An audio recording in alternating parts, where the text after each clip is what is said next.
I hope one day to be as strong as a little girl. Not just any girl, but this one.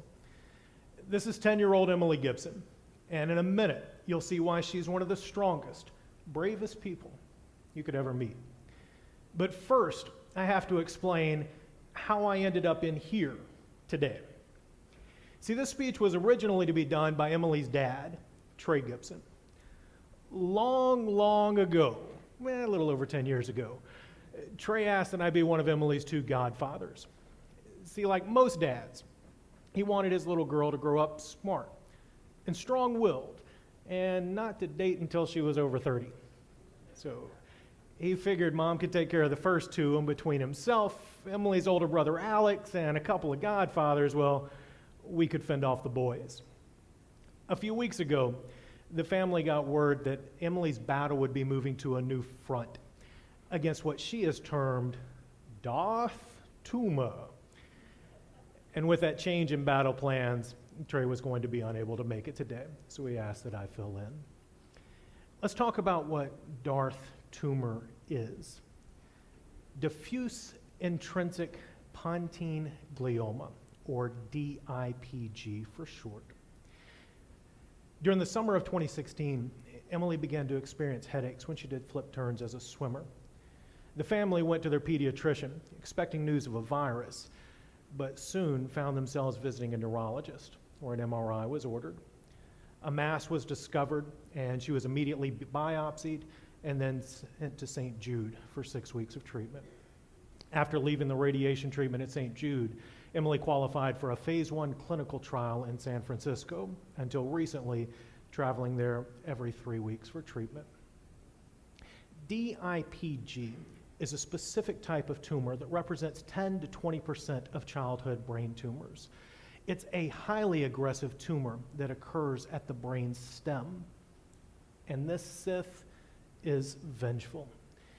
It impacts the heart rate and the nerves and the muscles that help us to see, hear, walk, talk, and eat, essentially shutting down motor function. Median survival is only 9 months post-diagnosis, with barely 10% surviving 2 years post-diagnosis. Families are often told to go home and make memories. That's enough to break many people, but not the Gibson family. They've chosen to adopt a line from Han Solo in The Empire Strikes Back: never tell us the odds. And Emilie, she's maintained a commitment to just keep swimming and golfing and taking up softball and a host of other endeavors. So now it's time that we address the penguin in the room. Early on at St. Jude, Emilie decreed that everyone must smile in her hospital room, and that decree evolved in part to the silly hats, chosen by Emilie, not just for herself, but for her team. See, even in stressful times, Emilie reminds us that it's okay to just keep smiling. After all, there is a new hope. Until recently, DIPG biopsies weren't even performed because of the fears of the dangers associated with the procedure. Now, new developments like convection-enhanced delivery and immunotherapies are being tried. May 17th has been chosen as DIPG Awareness Day, and this year, 20 states observe the day. However, there's still a long way to go. Everything at present are in phase 1 clinical trials. What's a phase 1 clinical trial? Ask most DIPG parents and they'll tell you it's when your child is essentially a guinea pig, but you're thankful for the hope of that option. Much more money is needed for research, not just of DIPG, but of all childhood cancers. The Coalition Against Childhood Cancer notes that 1 in 285 children will be diagnosed with cancer, and that cancer is the #1 cause of death by disease amongst children. In 80% of kids, cancer's already spread to other parts of the body before it's ever diagnosed. While progress in the war on cancer has been made, childhood cancer has lagged behind. Since 1980, while hundreds of drugs have been approved for battling cancer in adults, only 3 have been approved for use in children and 5 for both adults and children. In other words, childhood cancer today is being battled with nearly the same medical regimen that was available 40 years ago. We can do better. Why? The primary federal funding for cancer research comes through the National Cancer Institute, but only 4% of funds are dedicated to researching childhood cancer. To stick with our Star Wars metaphor, if the entire funding represents the empire, 4%, that's the rebel union, and that's the most important part. For 2015, this means of the $4.9 billion allocated to cancer research, $198 million was allocated to childhood cancer.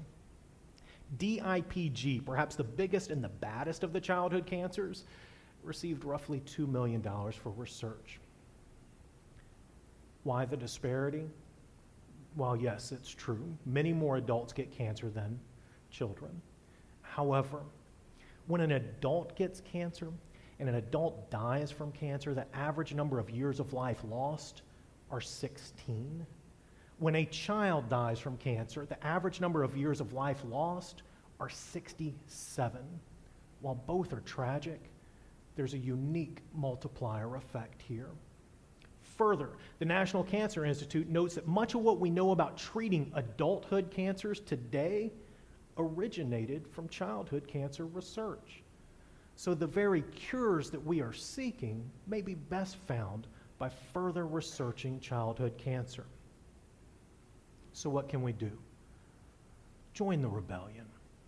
A child is worth more than 4%.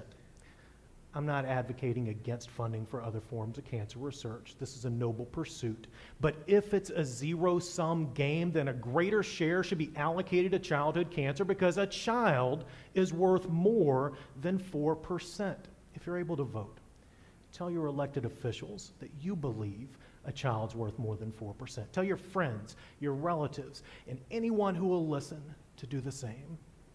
If you're able to support cancer research, tell those institutions that you believe a child's worth more than 4%. If you're watching online, open another tab and search for a group like the Coalition Against Childhood Cancer, or on Facebook, search DIPG Kids. Find the additional ways that you can help and find the ways to increase your voice and the number of voices that are advocating that a child is worth more than 4%.